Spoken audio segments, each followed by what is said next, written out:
जीवों में श्वसन क्रिया के बारे में समझेंगे। श्वसन, जैसा कि नाम से पता चल रहा है कि श्वसन का मतलब होता है सांस लेना, लेकिन वास्तव में सांस में हम कौन सी गैस ले रहे हैं? ऑक्सीजन। और छोड़ते कौन सी गैस है?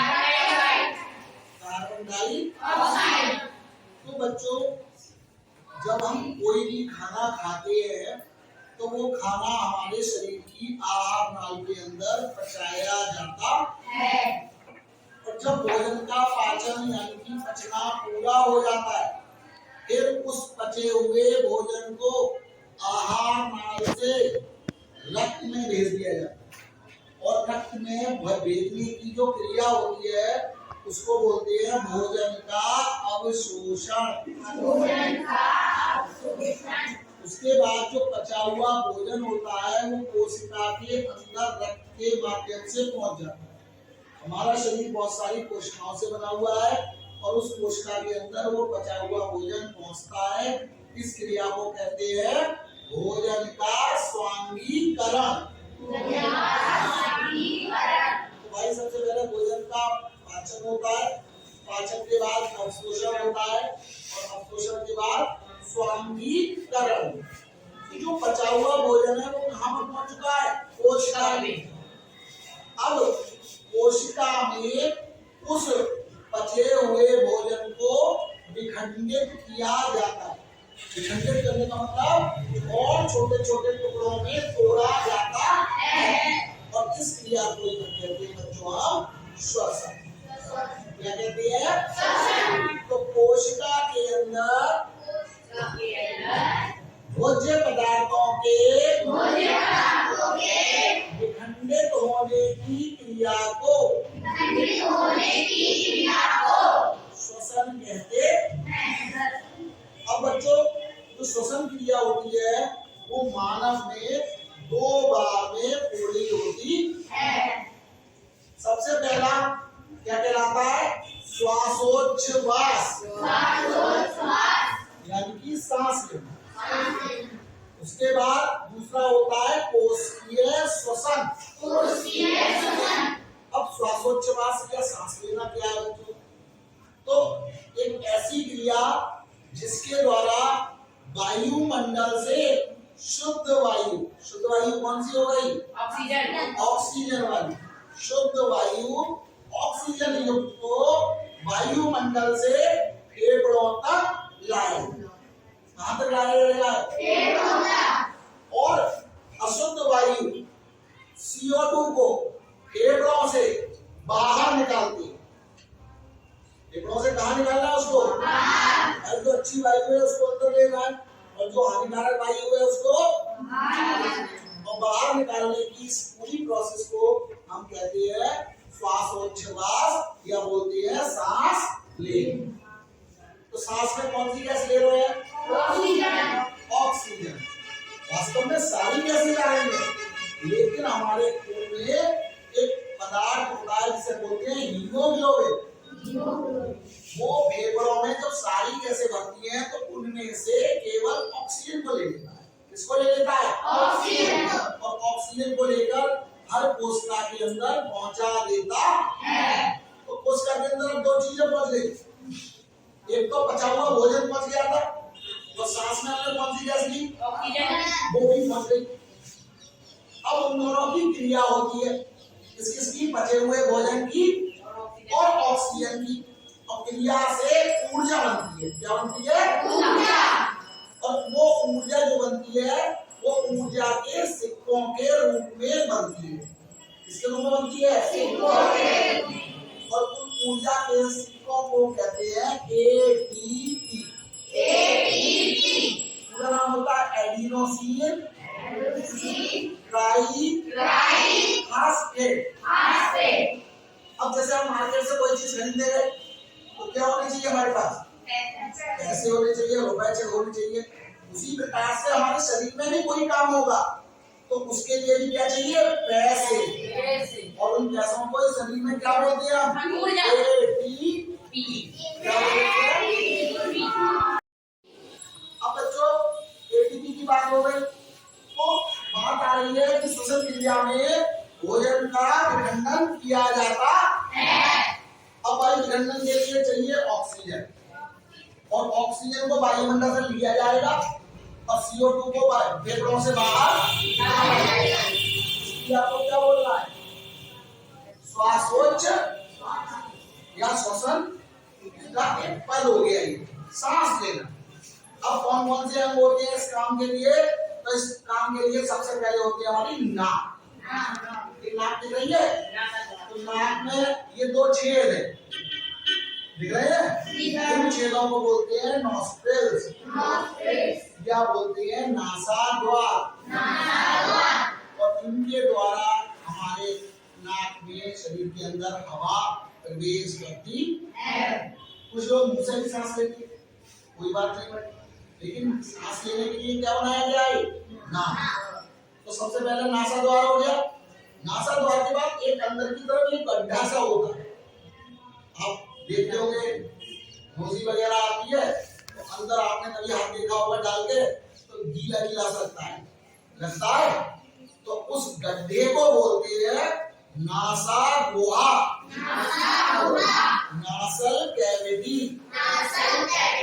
अब वो जो नासल कैविटी है, तो उस नासल कैविटी में दो चीजें होती हैं, एक तो होती है बाल, नाक के अंदर बाल होते हैं, और दूसरा नाक के अंदर चिकनाई दिखती है आपको, और चिकनाई को बोलते हैं म्यूकस, और हिंदी में कहते हैं फ्लेष्मा। तो नाक के अंदर यानी कि नासल कैविटी यानी कि नासागुहा के अंदर दो चीजें हो गई, कौन कौन सी? बाल हो गए और चिकनाई। चिकनाई को क्या बोल रहा है? म्यूकस। उसके बाद जो हवा होती है वो हमारे तीसरे अंग में पहुंचती है, जिसका नाम होती है ग्रसनी। और ग्रसनी से बच्चों दो पाइप शुरू होती हैं, एक पाइप में तो हमारा खाना जाता है और दूसरी पाइप में हमारी हवा जाती है। क्या जाती है? हवा। तो यहाँ पर एक ढक्कन होता है ग्लोटिस नाम का, एपिग्लोटिस नाम का। वो ढक्कन जो होता है कभी तो हवा वाले पाइप को बंद कर देता है और कभी खाने वाले को। जब हम खाना खा रहे हैं तो वो हवा वाले को बंद कर देगा, और जब हवा खा रहे हैं, हवा ले रहे हैं, तो वो खाने वाले को बंद कर देगा। इसलिए हमसे कहा जाता है कि भाई खाना खाते समय बात नहीं करनी। अगर ऐसा करोगे तो बात करने के लिए आपके मुंह से हवा निकलेगी, और हवा निकलेगी तो खाना हवा वाली नली में चला जाएगा, और तब हमारे लिए खांसी आएगी। कभी कभी आपने देखा होगा खाना खाते खाते जल्दी खाते हैं कि खांसी आती है, और खांसी में कुछ भोजन के कण हमारे मुंह में वापस लौट आती है। तो क्यों लौट आते हैं? क्योंकि वो भोजन के कण कौन सी नली में जा रहे हैं? हवा वाली। वो रास्ता नहीं है उसका रास्ता है दूसरा, जिसको बोलते हैं फूड पाइप या भोजन नाल। ग्लास नहीं बोलते, गले में पड़ी। ठीक है बच्चों, तो सबसे पहले हमारे हो गए नासा छिद्र हो गए, फिर नासागुहा हो गई, नासागुहा के बाद ग्रसनी, ग्रसनी नहीं बच्चों, ग्रसनी, और ग्रसनी के बाद एक मोटा सा पाइप निकलता है जिसे बोलते हैं वायुनाल या ट्रैकिया। श्वास नली बोल दीजिए।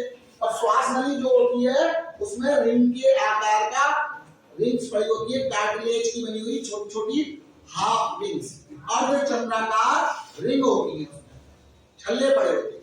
और ये छल्ले हमारी सांस वाली नली को पिचकने से रोकती है, पिचकने से बचाती है, क्योंकि अगर हवा जानी बंद आदमी की डेथ। तो बच्चों यहाँ पर श्वास नली में क्या होता है? हमारे छल्ले पड़े होते हैं जो वायु की अनुपस्थिति में इस वायु नाल को कोलैप्स या पिचकने से रोकते हैं। उसके बाद गले से नीचे उतरने के बाद ये वायु नाल दो भागों में बंट जाती है, एक राइट में जा रही है, एक लेफ्ट में जा रही है। जो राइट में जा रही है वो भी फेफड़े के अंदर होती है, और लेफ्ट में जो जा रही है वो भी कहाँ होती है? फेफड़ों के अंदर। इस तरीके से हवा नासागुहा ग्रसनी श्वास नली से होती हुई कहाँ पहुंच जाती है? फेफड़ों में।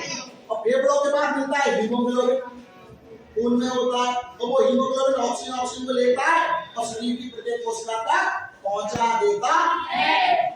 अब इस काम में होता क्या है बच्चों? तो इस काम में सबसे पहले हवा अंदर गई, जैसे नासा गुहा में जाती है तो हवा के कुछ परिवर्तन हो जाते हैं। कैसे परिवर्तन होते हैं बच्चों? तो सबसे पहला काम तो ये होता है कि जब हम सांस लेते हैं तो उसमें कुछ धूल जैसे कण भी हमारी नाक के अंदर जाने लगते हैं, तो उनको रोकने का काम करता है म्यूकस और करती है बात, ठीक है। और साथ ही साथ हवा गर्म है तो उसको ठंडा करती है, और ठंडी है तो उसको गर्म। उसके बाद कहाँ भेज देती है? गर्दन वाली नली में। क्या रस्सी से होती है, कहाँ पहुंचती है? वायुनाल। यहीं पर एक लगा होता है ग्लोटिस, या बोल सकती है आप एडम्स एप्पल, बल्कि बोलती है आदम का टेंटुआ, कहते ना गाँव में कहते हैं, बोले तेरा टेंटुआ दबा देंगे। टेंटुआ मतलब गला नहीं है, टेंटुआ एक एप्पल लगा हुआ है यहाँ पर, और उसमें लट्टू लगे हुए हैं, वोकल कॉर्ड, 2 जोड़ी लट्टू लगे हुए हैं, वोकल कॉर्ड बोलते हैं। भली क्लासों में हम पढ़ेंगे से, अब वो लट्टू जब हिलते हैं तो वो आवाज होती है। हम बोल रहे हैं तो वो लट्टू वोकल कॉर्ड हिल रहे हैं, अगर वो नहीं हिलेंगे तो हमारी आवाज भी निकलना, ठीक है। तो वहां से वोकल कॉर्ड से होती है कहाँ जाती है? श्वास नली में। और श्वास नली 2 भागों में टूट जाती है, और 2 भागों में टूटने के बाद क्या होती है? वो फेफड़ों में, और फेफड़ों से हवा का ऑक्सीजन किसके द्वारा चली जाती है? हीमोग्लोबिन। तो इस पूरी प्रोसेस में 2 इंपॉर्टेंट काम होती है बच्चों, एक तो हवा को अंदर लाती है और एक हवा को बाहर निकालती है। तो अंदर लाती है तो उसको बोलती है निश्वसन, और जब बाहर निकालती है तो उसको बोलते हैं निःश्वसन या उच्च वसन, ठीक है बच्चों। इसके अलावा यहाँ पर हमारे जो ऊपर वाली गुहा होती है इसको बक्षुआ कहते हैं, और इस बक्षुआ में पसलियां होती है, और पसलियां जो होती है वो हमारे फेफड़ों को बचाती है। पसलियों के साथ साथ नीचे एक पर्दा लगा होता है, और इस पर्दे को बोलते हैं डायाफ्राम। वो बता सकती है जो फेफड़ों तक ऑक्सीजन पहुंच रही है वो उसका रास्ता कौन कौन से अंगों से होकर जाता है? सबसे पहले नासा क्षेत्र, फिर नासा, फिर ग्रसनी, फिर श्वास नली, फिर और फेफड़ों से हीमोग्लोबिन उसको ट्रांसपोर्ट कर देता है खरगोश का अंदर, और बाहर निकलती है तो यहीं से बाहर निकलती है। अब अंदर आती है यानी कि निःश्वसन होता है, और बाहर निकलती है तो उच्चवसन होता है। कैसे हवा अंदर आती है और कैसे हवा बाहर आती है, ठीक है, उसको हम समझेंगे अगले वाले टॉपिक।